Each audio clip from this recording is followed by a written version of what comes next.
আচলতে আব্দুল খালেক বৰপেটাৰ MP যেন নাছিল, তেওঁ আছিল মানে যিটো জনিয়া বিধানসভা সমষ্টি আছিল সেইটোৰহে যেন MP আছিল।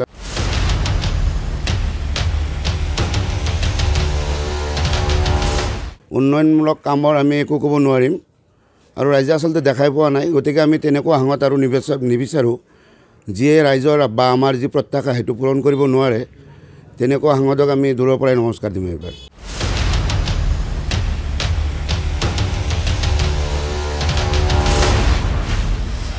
যিজন সাংসদ জীৱটো হ'ল আৰু তেওঁলোকে নিকাম মাতি, তেওঁলোকৰ কোনো কামেই নাই, তেওঁলোকে কোনো মিছন নাছিলে, ভিছন নাছিলে, বৰপেটাক লৈ তেওঁলোকে একো কৰিব নোৱাৰে।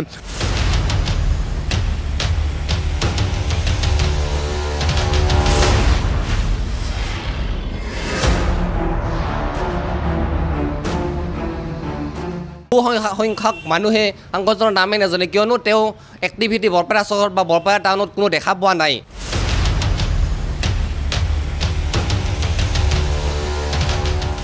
সমাগত লোকসভা নিৰ্বাচন আৰু নিৰ্বাচনৰ দিন চমু চাপি অহাৰ লগে লগে প্ৰতিটো ৰাজনৈতিক দলৰে তৎপৰতা বৃদ্ধি পাইছে আৰু বিশেষকৈ এটা সমষ্টিৰ কথা ক'ব লাগিব, বৰপেটা সমষ্টি। আৰু বৰপেটা সমষ্টিক লৈ ইতিমধ্যে বিভিন্ন চৰ্চা চলা দেখা গৈছে আৰু যিহেতু বৰপেটাত এইবাৰ বিজেপি আৰু অসম গণ পৰিষদ মিত্ৰজোঁটত আছে আৰু মিত্ৰজোঁটৰ এই মুহূৰ্তলৈ যদিও কোন দলে প্ৰাৰ্থী কাক আগবঢ়ায় এয়া নিশ্চিত হোৱা নাই, কিন্তু সমান্তৰালভাৱে বৰপেটা জিলা বিজেপি হওক বা অসম গণ পৰিষদে হওক দুয়োটা দলে কিন্তু আশা কৰিছে যে তেওঁলোকে এইবাৰ বৰপেটাত প্ৰাৰ্থিত্ব লাভ কৰিব।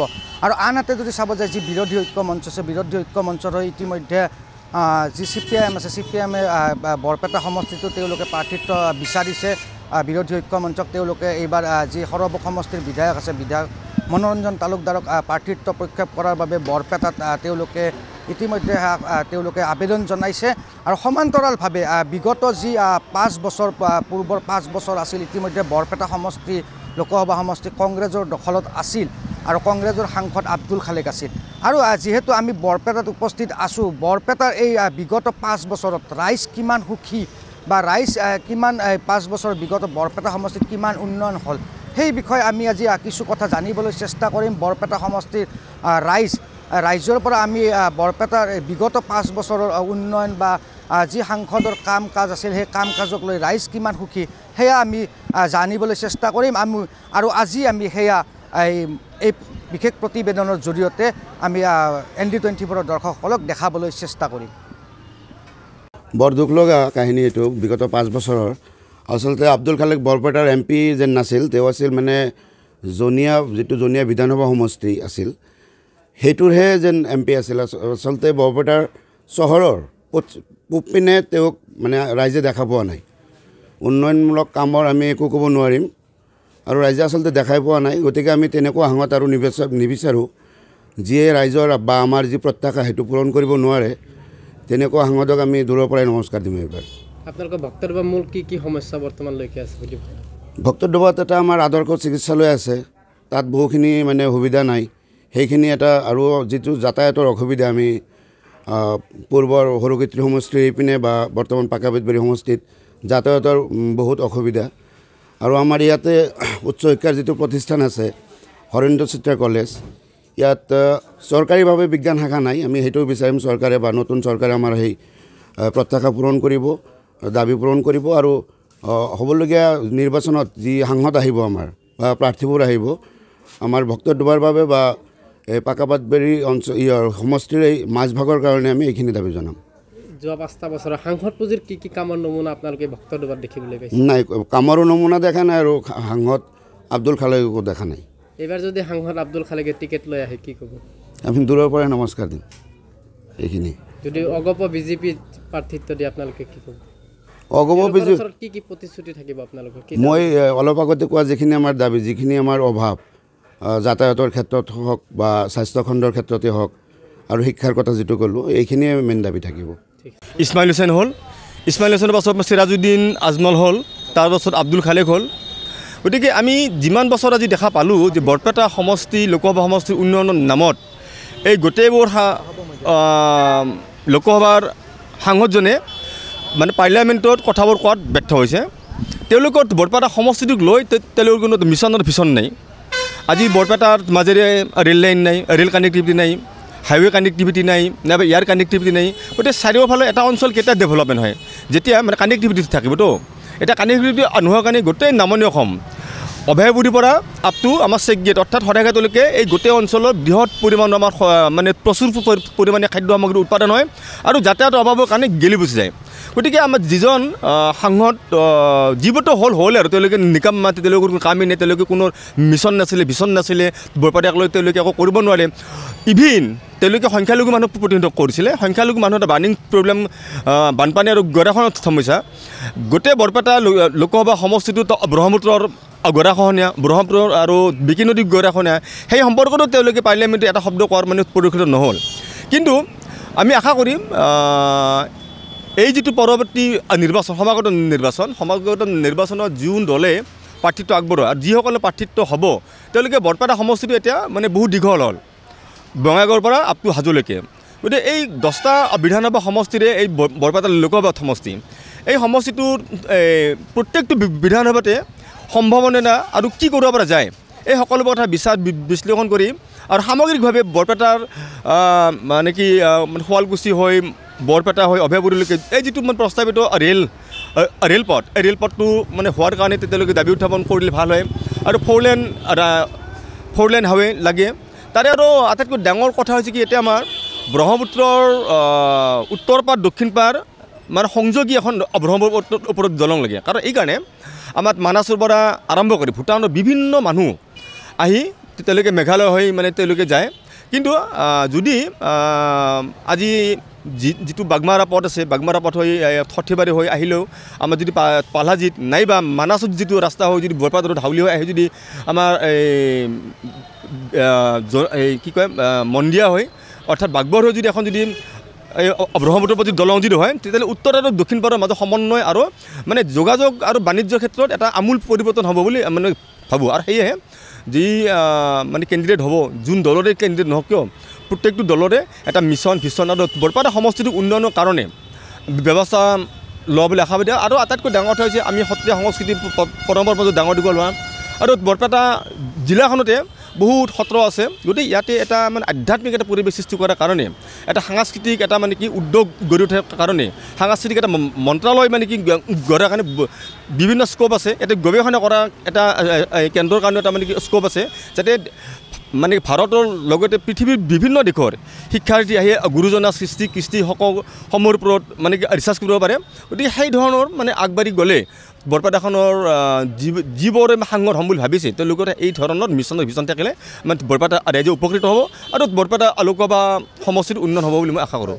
মই ব্যক্তিগতটো কথা নকওঁ, মই এজন সামাজিক মানুহ, মই সমাজৰ লগত থাকি ভাল পাওঁ, সমাজৰ লগত আছোঁ। গতিকে ব্যক্তিগতভাৱে তেওঁলোকৰ মই কোনো মানে অহা যোৱা কোনো কথাই নাহে। কিন্তু তেওঁ সামাজিকভাৱে এইটো কথা কৈছোঁ, তেওঁ এজন ব্যৰ্থ সাংসদ আৰু তেওঁ বৰপেটা সমষ্টিটোক লৈ পাৰ্লিয়ামেণ্টত যিমানখিনি সৰব ভূমিকা ল'ব লাগিছিলে তেওঁ লোৱাত ব্যৰ্থ হৈছে, প্ৰথম কথা। দ্বিতীয় কথা হৈছে বৰপেটা লোকসভা সমষ্টিটোৰ উন্নয়নৰ ক্ষেত্ৰত তেওঁ লেখত ল'বলগীয়াকৈ একোটো কাম কৰিব পৰা নাই। প্ৰথমতে কথা যে তেওঁ সংখ্যালঘু সম্প্ৰদায়টোৱে, প্ৰথম কথা হৈছে তেওঁ সংখ্যালঘু সম্প্ৰদায়কে তেওঁ ডিপ্ৰেভ কৰিছে। তেওঁ এতিয়া আমাৰ যিটো সমষ্টি আছিলে, যোৱাবাৰ সমষ্টি দিল্লী মানে কি মানে সমষ্টি পুনৰ নিৰ্ধাৰণৰ আগতে এতিয়া প্ৰায় 70% আমাৰ মাইনৰিটি মানুহৰ আছিলে। 70% মানুহকে তেওঁ ডিপ্ৰেভ কৰিছে। তেওঁ যদি সঁচা অৰ্থত যদি মাইনৰিটি যদি তেওঁ যদি ভাবিলে হয় যে মই এটা মাইনৰিটিৰ মানে প্ৰতিনিধি হয়, মাইনৰিটি মানুহখিনিক মই আপলিট কৰোঁ, লৈ আহিম, তথাপিতো কাম হ'লে হয়তো। গতিকে তেওঁ মেজৰিটিৰ কথাত বাদ দিয়ক, তেওঁ মাইনৰিটিয়ে কাম নকৰিলে। গতিকে তেওঁলোকে নামত মাইনৰিটি নেতা হয় বুলি কৈ লাভ নাই। আৰু মাইনৰিটি মানুহখিনিও এইখিনি বুজা উচিত, তেওঁলোকক আটাইতকৈ শোষণ আৰু বঞ্চিত কৰিছে মাইনৰিটি লিডাৰ বুলি। স্বাধীনতাৰ আজি ৭৫ বছৰ অতিক্ৰম কৰাৰ পিছতো বৰপেটা লোকসভা সমষ্টিৰ কোনো এগৰাকী সাংসদে সফল হোৱা নাই। ঠিক তেনেদৰে আব্দুল খালেকেও সফল হোৱা বুলি মই ক'ব নোৱাৰোঁ। আৰু তেখেতৰ সমষ্টি উন্নয়ন পুঁজিৰ টকা ক'ত কি কাম কৰিছে আমি একো দেখা নাই, কাৰণ বৰপেটা সদৰত তেওঁৰ কোনো চিন মকাম আমি দেখা নাই। শেহতীয়াকৈ শুনিছোঁ বৰপেটা সত্ৰক বোলে এখন তেওঁ এম্বুলেঞ্চ দিব, শুনিছোঁহে, কিন্তু আমি আজিলৈকে দেখা নাই। গতিকে এম্বুলেঞ্চ এখন দিয়াটো উন্নয়ন নুবুজায়। কিন্তু বৰপেটা জিলাৰ বা বৰপেটা সদৰ চহৰখনৰ উন্নয়নটো কৰা এজন সাংসদৰ কৰ্তব্য। কিন্তু সাংসদগৰাকীয়ে এই ক্ষেত্ৰত ব্যৰ্থ হোৱা বুলিয়ে মই ক'ব লাগিব। বৰপেটা জিলাখনক অসম চৰকাৰে এখন ভেঞ্চাৰ জিলা হিচাপে ৰাখিছে, কাৰণ বৰপেটা জিলাৰ সমস্যাৰ সীমা সংখ্যা নাই। আজি ব্ৰহ্মপুত্ৰ বেঁকি আমাক যেনেকৈ গৰাখহনাৰ ফলত খুব বেছিভাগ মানুহক সৰ্বসাধাৰণ কৰি পেলাইছে, তাৰপিছত উন্নয়নৰ দিশত আমি পয়ালগা অৱস্থা। আজি বৰপেটা জিলাক বাহিৰে বাকী জিলাসমূহৰ উন্নয়ন যিটো দ্ৰুতগতিত আগবাঢ়ি গৈছে, বৰপেটা জিলাৰ কোনো ধৰণৰ উন্নয়ন হোৱা নাই। কেন্দ্ৰীয় হওক বা ৰাজ্য চৰকাৰে হওক আমাক সদায় মাহিয়া দৃষ্টিৰে চাই আহিছে। গতিকে উন্নয়নৰ বেলিকা আমি শূন্যত আছোঁ এতিয়াও। যিখন জিলাত এটা উদ্যোগ নাই, যিখন জিলাত এখন চাহ বাগান নাই, যিখন জিলাত কোনো ধৰণৰ পৰ্যটন ক্ষেত্ৰ নাই, কিন্তু আমাৰ বৰপেটাত আমি গৌৰৱেৰে ক'ব পাৰোঁ যে শ্ৰীমন্ত শংকৰদেৱ, মহাপুৰুষ মাধৱদেৱ, হৰিদেৱ, দামোদৰদেৱৰ পদৰেণীৰে ৰঞ্জিত এখন ঐতিহাসিক চহৰ। কিন্তু চহৰখন পৰ্যটনৰ ক্ষেত্ৰত বহুত এটা সম্ভাৱনা আছে, কিন্তু সেই সম্ভাৱনা তেওঁলোকে আমাক কোনো ধৰণৰ গুৰুত্ব দিয়া নাই, কেন্দ্ৰই হওক বা ৰাজ্য চৰকাৰেই হওক। হয়, আৰু এটা কথা দেখা গৈছে যে সমাগত লোকসভা নিৰ্বাচন আহি আছে। এইবাৰ কি ভাবে বৰপেটাত বিশেষকৈ কি হ'ব বুলি ভাবে আপুনি? সমাগত নিৰ্বাচনত বৰপেটাত কি হ'ব? বৰপেটাটো মই প্ৰথমতে কৈছোঁ, আমি এনেকৈ আছোঁ, আমাক কোনো নতুনত্ব কোনো এজন সাংসদে দিব পৰা নাই। এতিয়া সমষ্টি যিহেতু পুনৰ গঠনৰ ফলত সমষ্টিটো কিছু ব্যতিক্ৰম হ'ব যেন এটা অনুমান হৈছে, কাৰণ আমি এইটো ক'ব লাগে যে সংখ্যালঘু প্ৰধান আমাৰ জিলাখন, কিন্তু আজি সংখ্যালঘুৰ পৰা ফালৰি কাটি গৈ এটা সমষ্টি তেওঁলোকে নিৰ্মাণ কৰিছে আমাৰ বৰ্তমান বিজেপি চৰকাৰে। কিন্তু সেই হিচাপত কোনোবা হিন্দু কেণ্ডিডেট জিতিব, কিন্তু দল কাৰ হয় এতিয়া মই ক'ব নোৱাৰিম, কাৰণ দল দুটা যিহেতু এইবাৰ দুকোণীয় প্ৰতিদ্বন্দ্বিতা হ'ব বুলি মই আশা কৰিছোঁ। কাৰণ এটা বিৰোধীৰ ঐক্যমঞ্চ এটা আছে আৰু এইপিনে শাসকীয় দল আছে, এই দুয়োটাৰ মাজত নিৰ্বাচন হ'ব, যুঁজ হ'ব। কিন্তু এতিয়া আমি ক্লিয়াৰ পিকচাৰ দিব পৰাত নাই, কাৰণ কোনে জিকিব কোনে হাৰিব।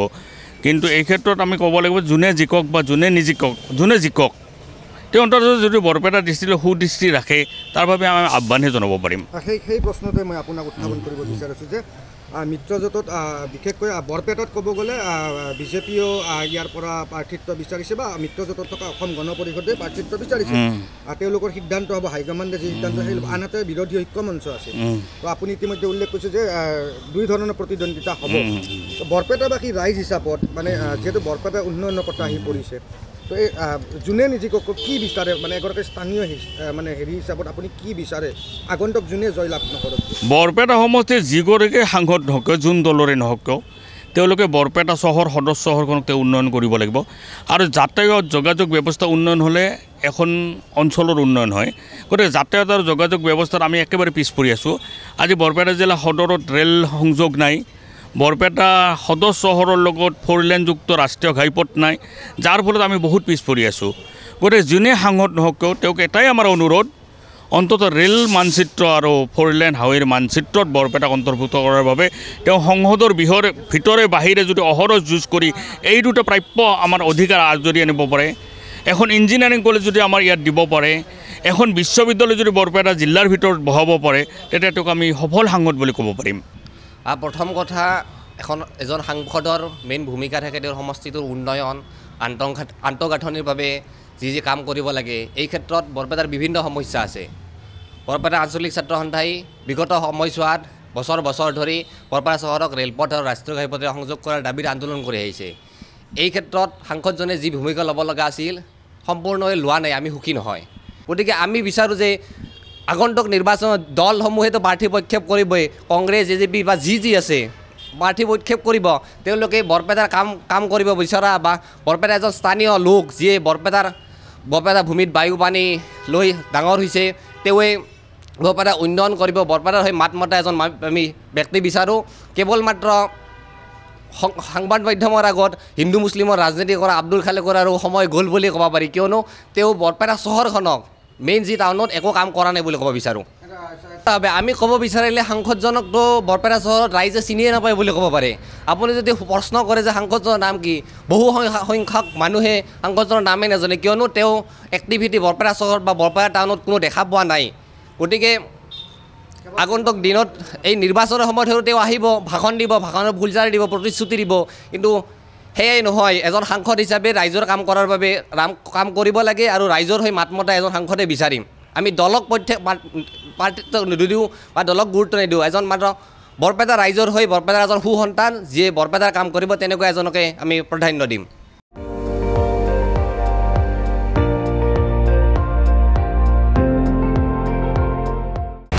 আপুনি চাই আছে ND24, সৰ্বশ্ৰেষ্ঠ নহয় সৰ্বোত্তমৰ দৌৰ।